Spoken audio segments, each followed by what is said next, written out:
তারিখের পরিবর্তে 16 তারিখ আমাদের নেত্রীর রূপ মুক্তি কামনা করে এবং যারা এই আন্দোলন সংগ্রামে নিহত হয়েছে, আহত হয়েছে, তাদের প্রতি শ্রদ্ধা সহ রুহের মাগফিরাত কামনা করে মসজিদে মসজিদে দোয়া করতে হবে। কোনো কেক কাটা চলবে না, কোনো আনন্দ উৎসব করা যাবে না, সম্পূর্ণ বন্ধ। কোন রকম খারাপ কাজে অংশগ্রহণ করা যাবে না। সমস্ত এলাকার মানুষকে দাওয়াত করে মসজিদে মসজিদে আসরের নামাজ পড়ে এই দোয়া অনুষ্ঠান করতে হবে। সর্বশেষ নারায়ণগঞ্জের বিএনপি আরেকটি কথা বলে শেষ করব, সেটা হলো এই নারায়ণগঞ্জেই ছিল দেশের সর্বশ্রেষ্ঠ সন্ত্রাসী এবং তার সন্ত্রাসী বাহিনী এমন কোনো অপরাধ করে নাই, এমন কোনো অপকর্ম করে নাই যা এই দলের নেতা কর্মীদের মর্ম স্পর্শ করে নাই। আমাদের এই অঞ্চলের কোনো একটি প্রতিষ্ঠান নাই সরকারি যেটা তারা দখল করে নিয়ে তাদের স্বার্থে ব্যবহার করে নাই। আইন আদালত থেকে শুরু করে পুলিশ, র্যাব সব কিছু তাদের নিয়ন্ত্রণে ছিল এবং এই নিয়ন্ত্রণে রেখে একদিকে আমাদেরকে শায়েস্তা করার জন্য মিথ্যা মামলা দিত, এলাকা থেকে আমাদেররা যেন চলে যেতে বাধ্য হয় সেই ব্যবস্থা করত। এই ফাঁকে তারা এই এলাকার অর্থ সম্পদ লুট করেছে, আপনারা জানেন।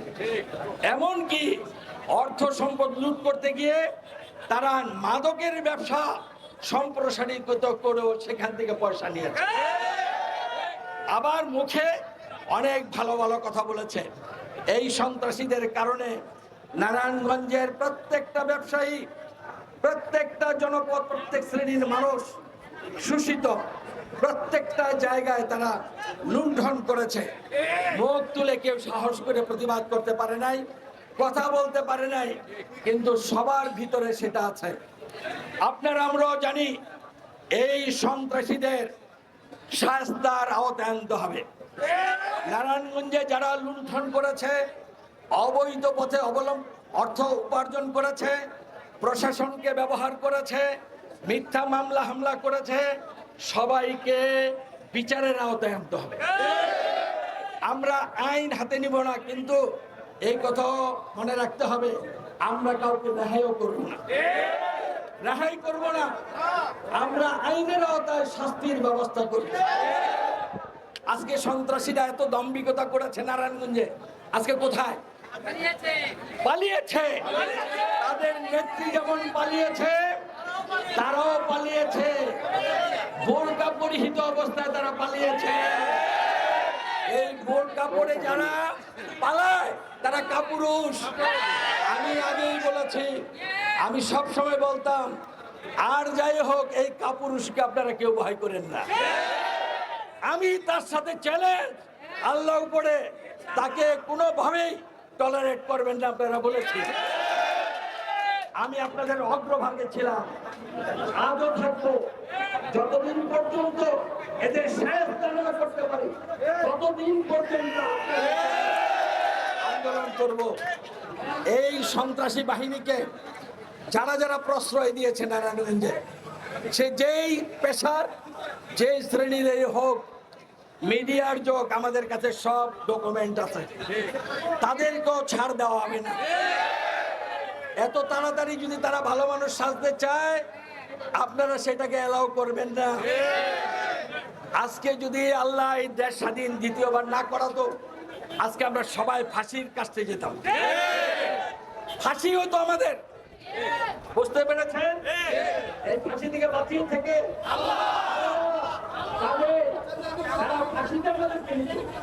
তাদেরকে কি ছেড়ে দেবেন? তাদেরকে কি মহল্লায় মহল্লায় আপনারা সামান্য কিছু পাওয়ার আশা তাদেরকে এলাকায় থাকবেন? এটা যদি করেন, আমি বলতে পারি যতদিন এই দায়িত্বে আছি আপনাদের কাউকে আমি ছাড়বো না, কাউকে আমি ছাড়বো না।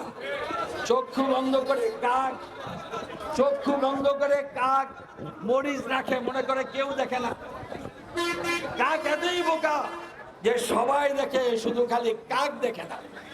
তা আমি আমার নেতৃবৃন্দকে বলবো, আমরা এই মাটির, এই মানুষ, এই আবহাওয়ার ঘুমায় ঘুমায় যদি করেন, গোপনও যদি করেন, আমাদের কাছে খবর আসবে। ইতিমধ্যে অনেক ডকুমেন্ট আমাদের কাছে খবর আসছে। এখন আপনারা মিলাদ করবেন, এখন আপনারা মিছিল করবেন, আনন্দ করবেন, কর্মটা করছেন কি স্বাধীনতা হওয়ার পরে, এইগুলা কিন্তু আমাদের কাছে আছে। বেশি পারবেন না। আমি যেহেতু এই দলের এখন সভাপতি, বেশি কেউ লাফাইবেন না, পারবেন না। যত লম্বা হবেন অপরাধ করে সাইজ করে দেওয়া হবে, কোনো পুলিশ করা হবে না। আমি যা বলতেছি মুখে যা বলি অন্তর তা ধারণ করি। যে নেতা আমাদের এই জেলার যত বড় হোক, আমার থেকে যদি বড় হয়, আমি থোড়াই কেয়ার করি ওই নেতাকে। আমার দায়িত্ব পালনে আমি আন্তরিক, আমার দায়িত্ব পালনে আমি শতভাগ সততার সাথে, নিষ্ঠার সাথে করি। আল্লাহকে ছাড়া, এক আল্লাহকে ছাড়া কাউকে ভয় করি না। আপনাদেরকে বলবো, আপনারা আমাদের সাথে থাকেন ইনশাল্লাহ। ইনশাল্লাহ যারা অপরাধ করেছে তাদের শাস্তি আল্লাহর তরফ থেকে হয়েছে, আগামী দিন আইন আদালতের মাধ্যমে হবে। কাল 5 তারিখ আপনারা বলেন তো, এই দিনটা সন্ত্রাসীদের জন্য কেমন দিন আপনারা জানেন? এইটা বুঝেই আপনারা আগামীকাল সারা এলাকায় আপনারা পথে ঘাটে থাকবেন। আমি অন্য কিছু বলতে চাই না, নিশ্চয়ই আপনারা বুঝেছেন। আপনারা অনেক সচেতন, অনেক পোড় খাওয়া নেতা কর্মী, আপনারা বুঝেছেন আমার কথা। আপনাদেরকে অবশ্যই এই দায়িত্ব পালন করতে হবে।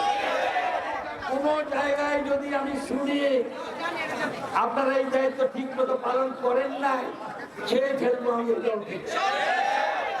বহিষ্কার শুরু হয়েছে, বহিষ্কার অব্যাহত থাকবে। কেন্দ্রীয় কমিটিও বহিষ্কার প্রত্যাহার করতে পারবে না আমি যতদিন এই চেয়ারে আছি। মনে রাখবেন, অপরাধীর শাস্তি দিব, আর ওই অপরাধী গিয়ে কেন্দ্রে গিয়ে কাউকে কিনে আবার তারই প্রত্যাহার করে থাকবে, সেটা হবে না, সেটা হবে না। বিচার এই মাটিতে এই সংগঠনের যারা নেতৃবৃন্দ তারাই করবে, তারাই জানে কে দোষী কে অদোষী। কাজেই অন্য কোনো ব্যবস্থা এখানে চলবে না। আমরা ন্যায় প্রতিষ্ঠা করতে চাই, সুন্দরভাবে এই সংগঠনকে চালাতে চাই। আপনারা নিশ্চয়ই আন্দোলন সংগ্রামে যে ভূমিকা রেখেছেন ওরকম ভূমিকা রাখবেন। আমার বক্তব্য আর বাড়াবো না। আপনারা কিন্তু প্রখর রৌদ্রে আবার বলেন বসতে পারি না, খাইতে পারি না, বাড়িতে চলে গেলাম। আমাদের মধ্যে অনেকে আছেন আইসার ছবি উঠান আর রিক্সায় থাকে চোখে চলে যান। এটা কিন্তু এসব বাটপারি অনেক আগে দেখে আসছি ছোটবেলা। সারাদিন আগে এখানে থাকবো, সারাদিন দেখবো।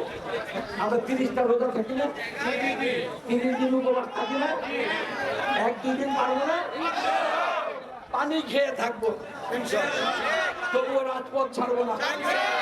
এটা কার নির্দেশ? আমাদের নেতা তারেক রহমানের নির্দেশ। তারেক রহমানকে মুখে স্লোগান দিয়ে ভালোবাসবে আর নির্দেশনা আংশিক পালন করে চলে যাবে, তাহলে কিন্তু হবে না। সারাদিন আমরা রাজপথে ক্লান্ত হয়ে যাই, মিছিল করবো, পশ্চিমে পূর্ব দিকে মিছিল করবো,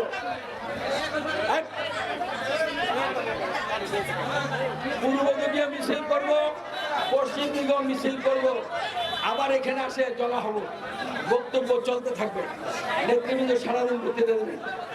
আমরা মহান আল্লাহর নিকট সবাই প্রার্থনা করবো আমাদের নেত্রী রোগ মুক্তির জন্য হায়াতে তৈয়বা দান করে যারা আল্লাহ, সেই জন্য যারা নিহত হয়েছে আল্লাহ তাদেরকে যেন শহীদ দেওয়া যাবে, জান্নাতবাসী করে। আর এই শোক সংবরণ করার শক্তি সামর্থ্য যেন আল্লাহ দান করে। আমাদের যে সকল নেতা কর্মী আজকে অসুস্থ, মামলায় ক্ষতিগ্রস্ত, তাদের পাশে আমাদেরকে দাঁড়াতে হবে।